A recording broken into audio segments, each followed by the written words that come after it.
Bismillahirrahmanirrahim. Alhamdulillah wassalatu wassalamu ala Rasulillah Sayyidina Muhammad bin Abdullah wa ala alihi wa sahbihi wa wala.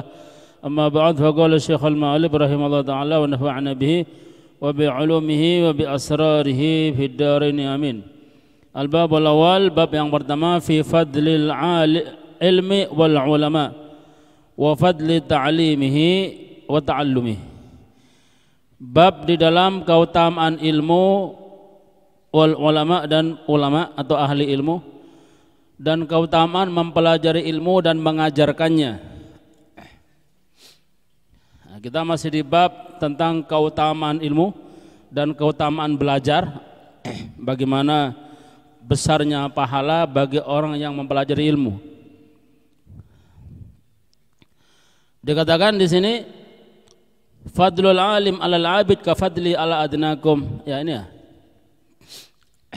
Walamma dzukira indahu sallallahu alaihi wasallam rajulan ahaduhuma 'abidun wal akhar 'alimun qala fadlul 'alim 'alal 'abidi ka fadli 'ala adnakum. Tatkala Nabi disebutkan atau diceritakan di hadapan Nabi ada dua orang, salah satunya ahli ibadah, yang satunya ahli yang satunya orang alim.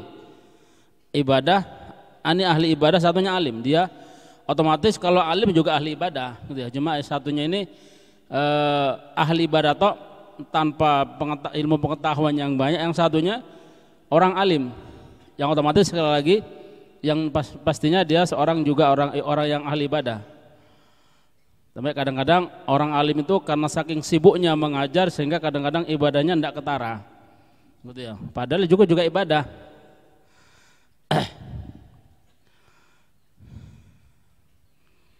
Kayak zamannya Habib Alwi ya, ceritakan juga kan. Habib Alwi ini ngajarnya hampir malam, kadang jam 11 baru pulang. Nanti subuh tarhim sudah di jami'. Tapi beliau ini juga ahli ibadah. Ya. Rotib itu enggak, 3 rotib tidak pernah kosong. Dalailul khairat juga enggak pernah terlepas setiap hari. Toh kalau kalau beliaunya tidak bisa mengamalkan ada berhalangan, dia mengqadainya. Berarti juga ahli ibadah kan, salah satunya itu. Dan yang lain-lainnya otomatis. Bukan ahli ilmu toh, karena ahli ilmu tanpa beramal, tanpa ibadah berarti bukan ahli ilmu. Nah, gitu. Lah, diceritakan di hadapan Nabi ada dua orang, salah satunya abid ahli ibadah, toh yang satunya alim, orang yang alim. Kata Nabi, qala fadlul alim alal abid ka fadli adnakum. Keutamaan orang yang alim, yang berilmu daripada orang yang abid, yang ahli ibadah saja, itu seperti keutamaanku ala adnakum, atas orang yang paling rendah di antara kalian. Bukan tingkatan sahabat-sahabat Abu Bakar gitu ya, enggak. Orang paling rendah di tingkatan sahabatnya Nabi. Kemudian waqala sallallahu alaihi wasallam, man salaka tariqan yadlub fihi ilman salakallahu bihi tariqan min turuqil jannah. Barang siapa yang menempuh jalan yadlub, demi untuk mencari fihi di dalamnya ilmu, maka salakallahu bihi tariqan ilajah, maka Allah akan makanya Allah akan beri kemudahan bagi dia. Allah akan membuka bagi dia kemudahan, satu jalan daripada jalan-jalan sorga. Satu pintu sorga sudah ibarat yang menuju ke sorga sudah dibuka untuk dia dan dimudahkan dengan ilmu tadi.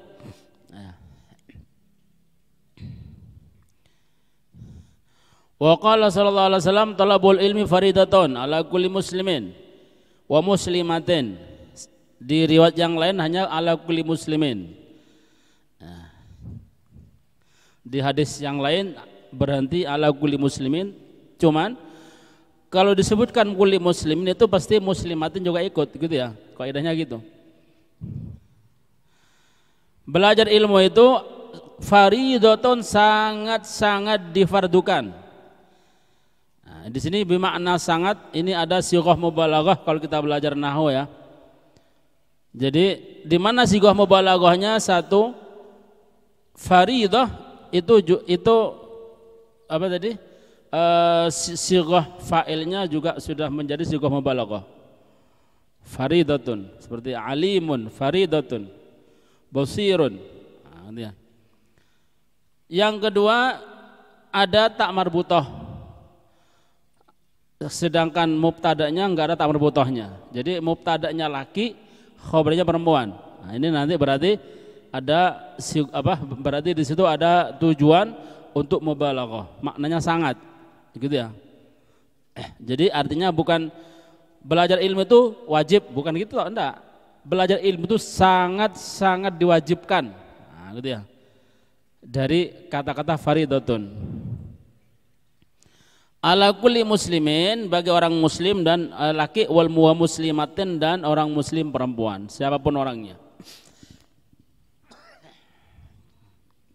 Kapan wajibnya? Lah ini. Wajibnya kapan? Apakah semua ilmu berarti faridatun? Enggak. Ya. Tergantung ilmu apa yang mau dicari. Ilmu tentang urusan apa yang mau dicari. Gitu ya. Karena nanti belajar ilmu itu nanti ada hukumnya, ada 5 nanti. Ada yang fardu, sangat diharuskan, ini fardu. Ada sunnah, ada haram, ada makruh, ada mubah. Kayak sekolah-sekolah umumnya belajar matematika, belajar fisika dan lain-lainnya itu mubah. Cuman mubahnya itu kalau diniati dengan niatan baik jadi sunnah. Satu contoh, orang belajar matematika, asalnya tidak ada perintah dalam agama apa urusan matematika. Ya. Tapi kalau dia diniati untuk kebaikan, dia jadi sunnah. Apa? Saya mau belajar faraid tentang masalah warisan. Karena warisan membutuhkan hitung-hitungan. Orang kalau belajar warisan tidak bisa hitung-hitungan, berarti tidak bisa dikatakan berhasil. Kaidah mungkin iya, teori iya, cuma praktek sulit untuk bisa. Membutuhkan matematika. Lah dia belajar matematikanya itu diniati untuk itu, bahkan bisa jadi wajib, bisa jadi sunnah. Nah. Banyak ya, belajar ilmu alam itu mubah. Kita sekolah di luar belajar ilmu alam, buka buku ya kan ya, di perpustakaan nanti mungkin ada tentang masalah ilmu alam, perbintangan dan macam-macam, astronomi gitu ya. Itu mubah, boleh-boleh saja. Cuma kalau diniati untuk niatan baik dapat pahala. Cek tambah lebih luas tentang pengetahuan tentang masalah alam, tentang ciptaan Allah, jadi sunnah kalau gitu. Ya. Lah fardunya di mana wajibnya? Wajibnya kalau kita mau mempelajari hal-hal yang wajib itu hukumnya wajib. Kita tidak tahu tentang sholat, wajib belajar sholat, fardu. Mau zakat tidak tahu caranya, wajib belajar tentang masalah zakat. Walhasil yang wajib dicari ya tadi tuh, yang rukun Islam yang 5 itu tentang ilmu Islam, tentang sholat, tentang puasa, tentang zakat, tentang haji. Sholat nanti juga mencakup segala hal, syaratnya sholat, ya kan? Nanti ada wudu ada fardunya wudu, ada syaratnya wudu, ada rukunnya wudu, fardunya wudu. Ya hal-hal yang membatalkan wudu ini yang wajib dicari. Kalau kita tidak tahu itu hukumnya dosa. Ilmu tentang tauhid, tentang keesaan. Nah, itu. Yang kedua sunnah. Kapan sunnahnya? Apabila berkaitan dengan hal-hal yang sunnah atau keutamaan tadi. Ya. Kita pengen sholat sunnah, sholat duha. Tidak tahu tentang masalah sholat duha. Kita pelajari sholat duha, hukumnya sunnah. Ya kan? Gitu. Haram. Kalau mempelajari hal-hal yang haram, misal satu contoh. Kita belajar matematika biar iso ngakali wong. Ya, nanti orang-orang ini kasih 0 aja wis manggo-manggo. Oh betul ya. Ya. Mestinya 100 kasih 1000. Betul ini Pak. Ini. Ya. Dia kali dengan 0 supaya bisa ngakali. Haram jadinya. Atau belajar bahasa Arab, cek iso ngakali wong. Padahal dia ngomong sama orang lain nipu. Dikira sama yang nggak tahu dia ngaji. Ya, dikira berdoa. Ya. Idrib wong. Amin. Gitu. Kan ini kan apa namanya? Ngakali wong. Niatnya begitu, dosa. Hatta belajar bahasa Arab. Belajar bahasa Arab sendiri hukumnya mubah. Sama dengan kita belajar bahasa Inggris, bahasa Cina sama. Cuman jadi sunnah kalau nanti diniati ingin mempelajari bahasa Nabi, gitu ya. Karena mahabbah pada Nabi. Dasarnya uhibbul Arab li salas. Nabi cinta Arab, otomatis cinta bahasanya. Ini sunnah. Kemudian nanti kalau kita belajar tafsir jadinya wajib, ya kan? Orang belajar tafsir wajib belajar nahwu, belajar bahasa Arab, harus tahu seluk-beluknya tentang ilmu bahasa Arab. Kalau kita mendalami ilmu tafsir sama ilmu hadis, ulumul hadis. Haram. Kemudian ya, jadi haram berkaitan dengan halal yang haram. Makruh kalau berkaitan dengan hal-hal yang makruh. Jadi tidak semua ilmu itu wajib. Memang dasarnya di sini wajib, maksudnya kalau memang dia ini perlu dalam hal-hal yang kalau tidak melaksanakannya maka dia dosa, maka kita mengetahui ilmunya amal tadi hukumnya wajib. Ya, sholat 5 waktu, tidak tahu ilmunya wajib belajar. Ya. Kemudian, ya. Wa talibul ilmi yastaghfir lahu kullu syai'in hatta al-huti fil bahr. Nah, ini. Pelajar ilmu itu yastaghfir lahu dimintakan ampun oleh siapa? Oleh kullu syai'in, oleh segala sesuatu. Jadi kita ini misal ndak istighfar ya, ndak astagfirullahaladzim, itu sudah cukup. Kita dengan belajar ilmu ini sudah semua makhluk ini memintakan ampun. Ya kan? Apa sudah?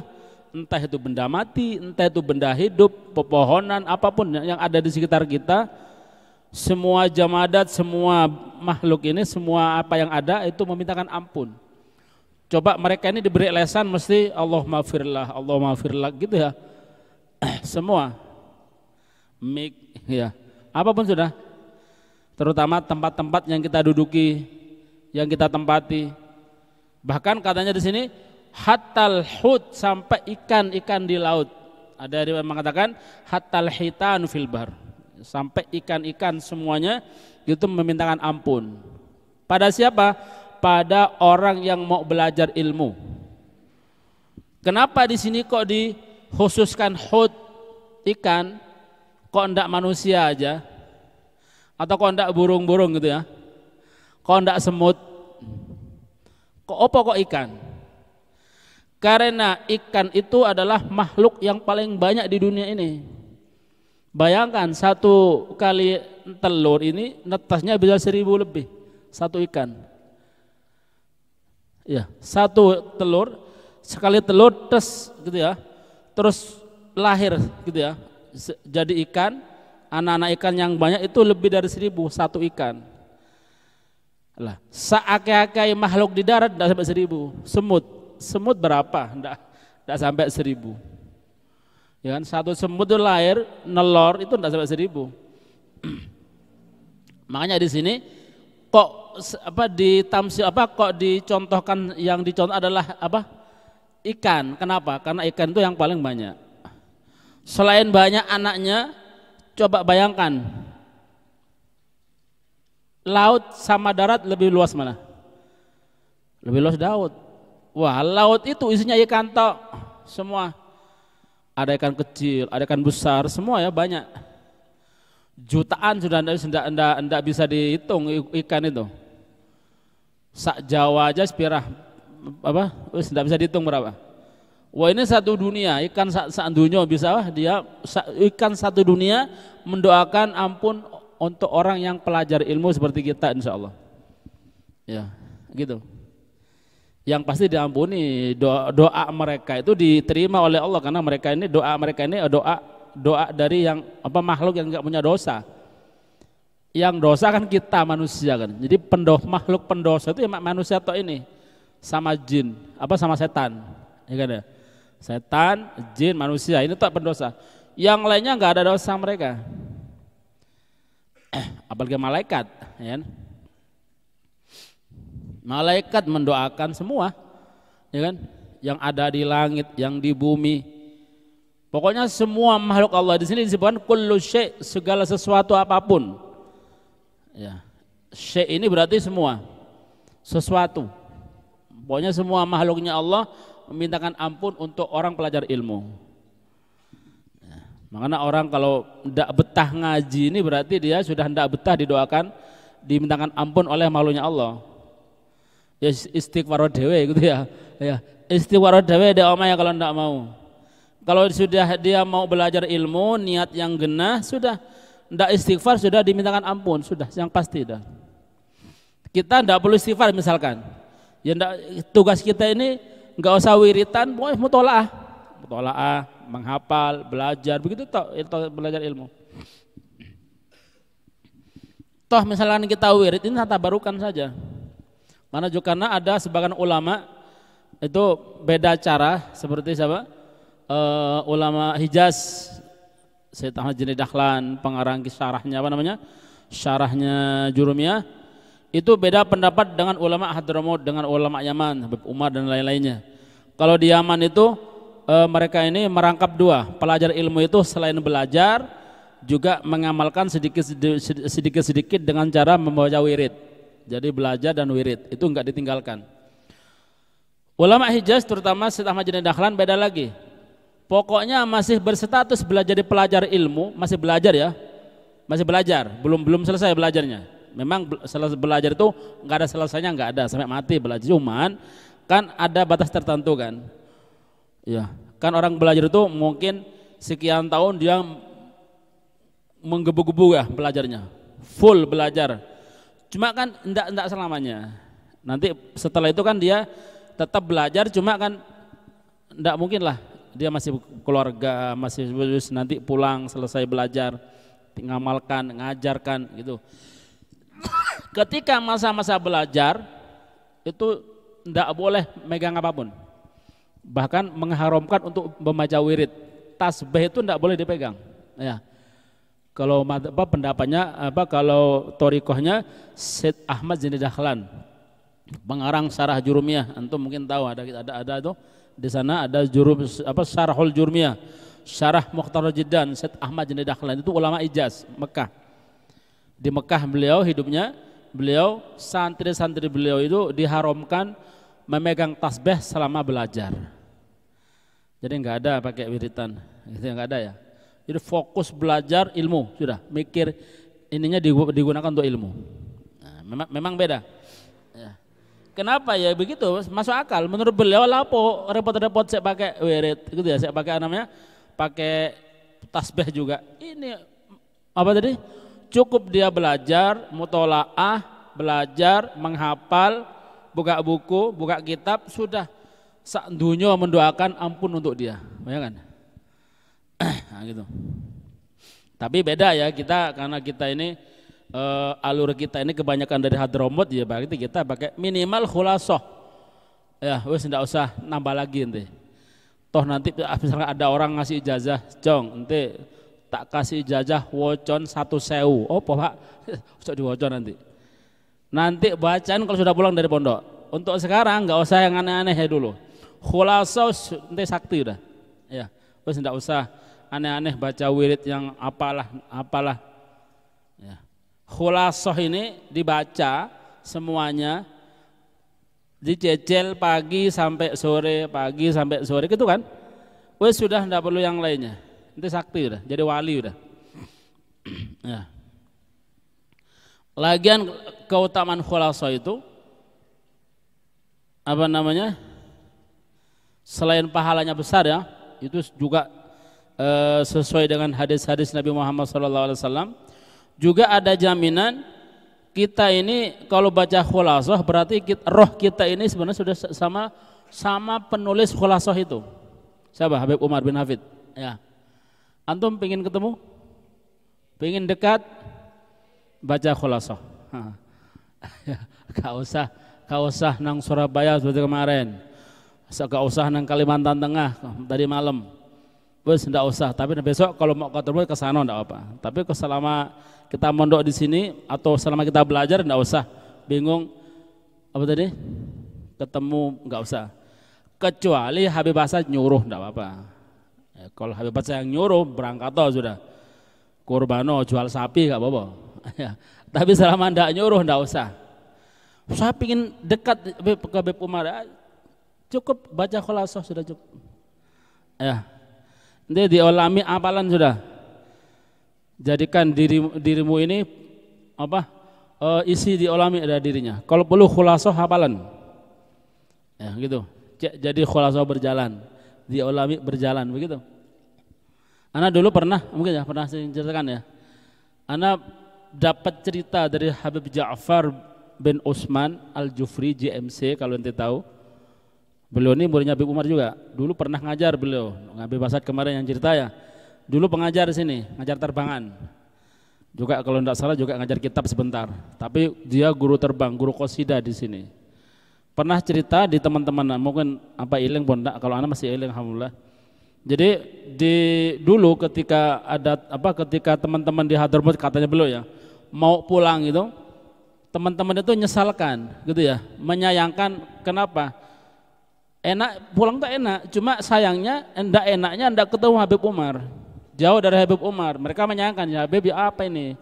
Nanti kalau saya pulang ini nanti kita enggak ketemu antum ya apa? Kangen antum ya apa Kif? Gitu ya. Apa kata Habib Umar? Wajadtumuni fil khulasah wa di ulami. Ente bakal ketemu saya ada di khulasah ada di ulami. Hanya. Itu Habib Umar sendiri ya ngomong ya. Kalau pengen ketemu Habib Umar, dekat dengan Habib Umar, cukup khulasah itu. Ente tekuni khulasah, baca wa di ulami, sudah berarti itu sama Habib Umar sudah. Rohnya berarti ya rohnya. Ya, kalau ketemu betulan alhamdulillah, cuma enggak usah berambisi ngejar gitu, enggak usah. Khulasah. Ya. Ojo lepas dari khulasah gitu ya. Gampang. Kalau perlu hafalan, tapi ojo ditelan. Ya, dihafal. Ya. Baca aja sudah seperti itu, apalagi menghafal. Ya. Kadang-kadang ada orang enggak pernah baca khulasah tapi ngejar juga ya, lumayan. Tapi yang penting apa yang diwasiatkan itu diamalkan. Ya. Wajadtumuni fil khulasah wa di ulami. Ente bakal menemukan saya ada di khulasah dan di ulami. Nah, itu diingat-ingat tuh. Jadi khulasah ini kebanggaan ya. Khulasah yang antum pegang itu kebanggaan, itu wirid. Ya. Antum kalau ketemu lihat Habib Umar ya inilah khulasah milik Habib Umar. Selain kita juga ini ijazah dari guru kita Habib Asadullah kan secara langsung. Cuma keistimewaannya juga inilah yang nulis Habib Umar bin Hafid. Yang pernah mengatakan wajadtumuni fil khulasah wa diya ulami. Apa ya? Gampang kan? Wajadtumuni fil khulasah wa diya ulami. Kalian akan mendapatiku di khulasah dan adiya ulami.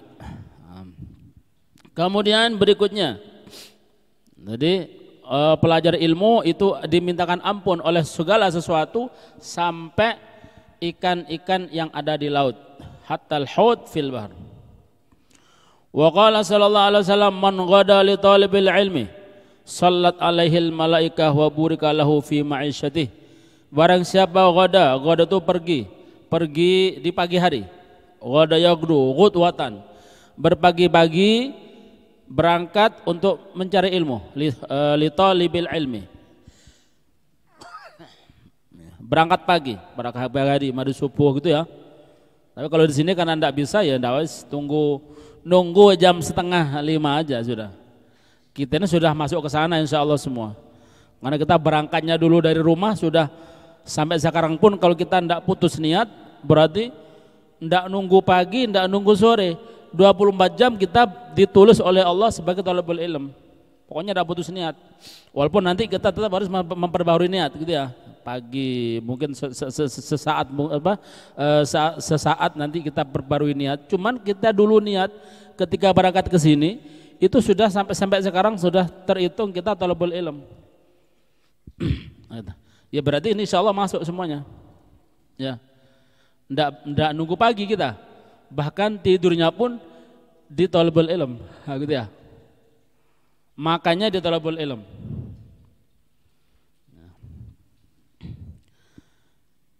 Barang siapa berangkat di pagi hari, ya qudwatan di pagi hari berangkat untuk belajar mencari ilmu, maka salat alaihil malaikah, maka akan bersalawat kepada dia, maksudnya memintakan ampun, beristighfar pada dia, untuk dia siapa malaikat.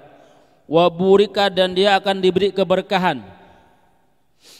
Dan akan diberi keberkahan oleh Allah fi ma'isyatihi, dalam kehidupannya, berkah. Kalau sudah diberkahi dalam kehidupannya berarti semuanya berkah. Rizkinya berkah, umurnya berkah, apapun berkah, ya kan?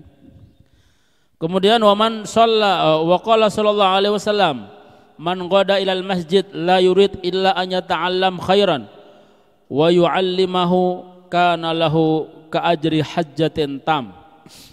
Wa qala, dan bersabda Nabi sallallahu alaihi wasallam, man qada, barang siapa yang berangkat pagi hari, ilal masjidi, ke masjid, la yuridu, tidak ada keinginan, niatan ke masjid tersebut, illa an yata'allam, kecuali hanya untuk belajar ilmu, ya ta'allam khairan, untuk mempelajari kebaikan atau mempelajari ilmu. Otomatis kalau dia sholat subuh ya sholatnya berarti ya. Tapi makanya jadi keutamaan belajar pagi dan belajar di masjid di barokah itu ya kan ada kan. Ya, tapi kalau kita di sini enggak usah ya, karena memang lebih apa, jadi ada aturan, enggak perlu ke sana, sudah kita cukup di sini.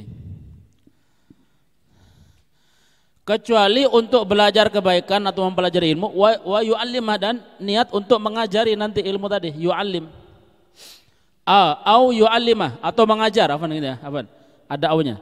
Au yu'allimah, atau untuk mengajari ilmu. Belajar dan yang ngajar. Jadi yang datang muridnya atau jamaahnya atau kiainya, ustadznya yang datang ke masjid tadi. Ya, subuhan, kemudian buat halaqah majalisil ilm. Nah, yang sedemikian itu katanya kana lahu ka ajri hajjatin tam, maka sama seperti pahalanya orang yang haji dengan sempurna, haji mabrur. Ya. Ya, jadi cukup berangkat sekali di masjid, ya. Ini satu kali ya. Bagaimana kalau tiap hari? Ini ya. Tiap hari belajar, berarti tiap hari dia dapat pahala apa namanya? Haji. Tiap pagi. Ya, nanti kalau kita pulang mungkin di kampung kita ada majelis ilmu di masjid, ada pengajian mungkin ya. Maka sempatkan hadir ini. Ya. Ya apa ini? Ya. Jadi pahalanya itu berarti tiap pagi sama seperti orang haji yang sempurna. Pahalanya ya, pahalanya. Yang haji belum tentu karuan dapat pahala sempurna. Ini sudah otomatis dapat. Ya. Kemudian waqala sallallahu alaihi wasallam, al-alim wal muta'allim kahadhihi min hadhihi wa jam'a bainal musabbahah wallati taliha syarikani fil ajr wala khaira fi sa'irin nasi ba'du.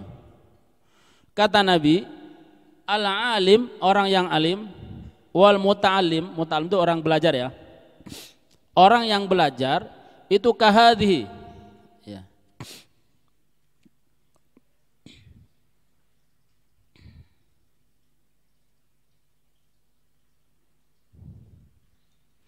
Kahadhihi seperti ini, ya. Kahadhihi min hadhihi, seperti ini, gitu ya. Di sini Nabi mengisyaratkan wa jama'a bainal musabbahah wallati taliha. Nabi ketika mengucapkan al-alim wal muta'allim kahadhi min hadhi, seperti ini dari ini, gitu ya. Nabi ketika mengucapkan ini katanya wa jama'a bainal musabbah. Nabi mengumpulkan antara jari telunjuk dan yang setelahnya. Ini tangan nih. Gitu ya. Nabi mengumpulkan antara jari telunjuk sama yang taliha, yang sampingnya. Gini. Gimana ini? Syarikani fil ajr. Dua-duanya saling bersekutu, saling membantu dalam pahala. Ya kan ya? Jadi sama-sama butuh. Yang belajar, makanya jadi orang ngajar ini ojo sombong. Ya. Jadi pengajar, jadi ustadz ojo sombong. Dia jadi ustadz gara-gara siapa?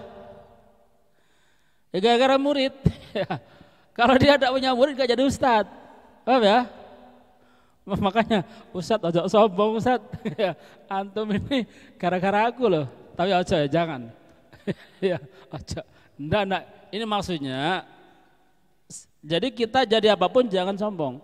Jadi murid ojo sombong, nanti nggak berkah. Jadi ustadz jangan sombong, karena dia jadi ustadz ini gara-gara murid. Ya, sehingga dia jadi memiliki keutamaan pahala jadi ustadz, jadi mengajar, jadi gara-gara ada yang belajar. Sehingga yang belajar sama yang diajar itu syarikan, dua sekutu yang saling membantu, saling melengkapi, ya kan ya. Jadi ibarat pahalanya ya, di sisi lain sama pahalanya. Ini dua keutamaan, dua makhluk yang utama, pengajar dan yang diajar. Ya.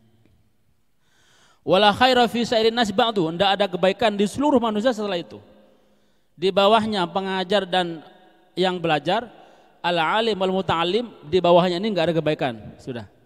Jadi ibarat kebaikan itu yang memiliki ya dua orang ini, yang mengajar sama yang belajar, ustadz sama muridnya, kiai sama jamaahnya yang belajar itu yang yang memiliki keutamaan, kebaikan. Selain itu yang tidak hadir gitu ya, yang tidak pernah hadir, yang di pasar, yang mana mungkin ini sudah tidak ada kebaikan semua. Jadi kebaikannya hanya dimiliki oleh dua orang ini bersekutu ini. Ya. Ya, jadi syarikani fil ajar, kedua-duanya saling membantu, saling bersekutu di dalam pahala. Walaupun tetap si pengajar tetap dapat lebih ya, karena dia cuma tetap hatta pengajar pun dibutuhkan oleh orang yang belajar. Jadi sama-sama membutuhkan. Ya.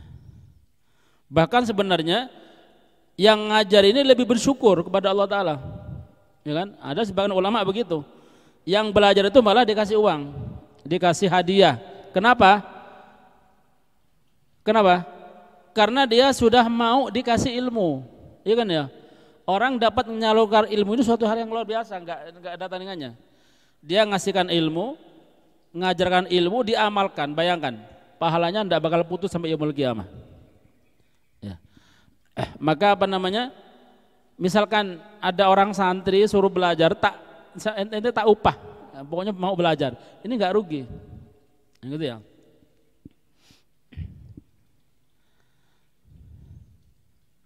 Tapi ya perlu kaya gurunya, kalau gurunya tidak kaya tidak perlu seperti itu.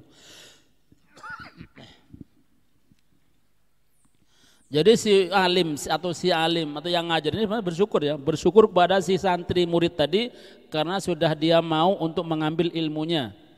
Nah, ini adalah keutamaan yang luar biasa.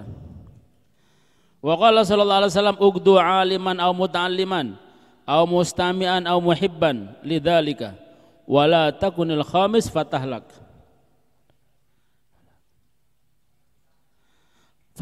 ya, halaka yahliku. Nabi bersabda, ugdu, jadilah kalian aliman, orang yang alim. Aikun aliman. Dalam riwayat yang lain jadi kun aliman. Jadilah orang yang alim. Au muta'alliman, atau orang yang belajar. Kalau enggak bisa jadi mengajar, jadi yang belajar. Kalau enggak belajar, au mustami'an, orang yang mendengarkan. Siapa mustami ini? Ya orang yang ngaji, dapat ke majelis, tidak bawa buku, tidak bawa pulpen, itu namanya mustami. Beda loh ya. Jadi pahalanya beda nanti, tingkatannya beda. Yang pertama alim, yang ngajar. Ini tingkatan yang utama. Bawahnya adalah muta'alim. Siapa muta'alim? Datang bawa buku, bawa pulpen, bawa kitab, mendengarkan. Terus yang ketiga, orang datang ke majelis ilmu tanpa bawa buku, tanpa bawa pulpen dan kitab, cuma istima' mendengarkan saja. Ini tingkatan ketiga. Ya kayak kita di Ahad ya, Ahad itu kan ya. Ahad itu kan orang-orang kan datang kan mereka enggak bawa apa-apa kan, bawa jasa tok. Ya. Ya ini mereka ini mustami, bukan muta'alim sebenarnya. Bukan. Mustami aslinya. Karena kalau mereka ini pelajar ilmu, dia bawa kitab atau enggak bawa kitab minimal bawa catatan. Ya, bawa catatan, daftar wa qalam. Itu pelajar ilmu. Kalau hanya mendengarkan yang mustami, namanya mustami'in, mustami'at. Gitu. Jadilah engkau orang alim atau orang yang mengajar, muta'alim atau mustami'an atau orang yang mendengarkan. Minal hadirin. Atau kalau enggak au muhibban, orang yang cinta. Enggak bisa jadi alim, enggak bisa jadi pelajar, enggak bisa jadi pendengar, enggak bisa hadir, cukup cinta. Senang tok. Ya. Otomatis mendukung ya, mendukung. Kalau nanti perlu apa, nanti dia yang bantu. Cuma dia enggak hadir, enggak mendengarkan. Nah, ini muhibban. Muhibban lidzalika. Pecinta untuk hal itu, untuk masalah ilmu tadi. Wala takunal khamis fatahlik, janganlah engkau menjadi yang kelima sehingga pasti engkau akan celaka. Enggak jadi alim, enggak mau jadi pelajar, enggak mau jadi pendengar, enggak mau jadi pecinta ilmu, berarti jadi perusak atau bahasa kita provokator. Kalau gitu fatahlik, celaka itu berarti ya. Wa qala sallallahu alaihi wasallam ta'allamul ilma wa 'allimuhu annas. Ini perintah Nabi ya. Kata Nabi, belajarlah ilmu kalian, wa'allimuhu, dan ajari ilmu itu annasa, kepada manusia. Makanya kita belajar itu kalau bisa ya, kalau mungkin dulu sudah kita niatkan alhamdulillah, kalau belum kita niatkan mulai sekarang tata niat belajar ilmu itu ojo cari untuk dirinya tok tapi untuk orang lain. Jadi kita ini kalau sekarang sedang belajar, bayangkan kita niat, ya Allah insya Allah saya pulang mau ngajar, begitu. Jangan ada pikiran sopo katanya belajar, oh enggak. Setiap manusia itu ada gurunya. Bisa jadi dengan kita niat berarti kita ini bakal jadi gurunya manusia. Dan murid itu enggak harus dari kampungnya sendiri. Paham ya? Murid-murid itu enggak harus dari kampungnya, bisa jadi dari kampungnya orang lain yang diutus ke kita untuk kita ajari. Kadang-kadang yang di kampungnya sendiri enggak ngereken. Oh ya. Banyak seperti itu. Dan logikanya insya Allah berarti kalau yang kampung lain yang datang atau bahkan negeri lain yang datang berarti menandakan ilmunya itu berkah dan banyak, pancarannya jauh. Ya. Ibarat sumber itu saking apa tadi kerasnya sumbernya, saking kerasnya pancaran sampai yang dekatnya enggak koyok-koyok apa tadi, koyok-koyok enggak kerasa, kan itu air mancur gitu kan dia. Yang kerasa yang jauh, yang kena apa, yang kena semburan, yang sampingnya efek-efek tok malah terganggu, gatal. Akhirnya dia pergi. Yang jauh, yang lain, yang kadang-kadang orang lain dia apa yang datang. Bisa aja seperti itu. Makanya niat betul. Ya, jangan kecil hati, niat untuk diajarkan begitu. Ya. Jadi ojo untuk diri sendiri. Kalau untuk diri sendiri ya mari ente kelas 1 2 bisa cara sholat, bisa cara wudhu, puasa sudah bisa, ya pulang sudah mari. Ya. Rugi kalau kita tidak niati untuk mengajar. Paham ya? Lah. Kata Nabi, innamal a'malu binniyat wa innamal likulli imri'in ma nawa. Amal itu bergantung niat.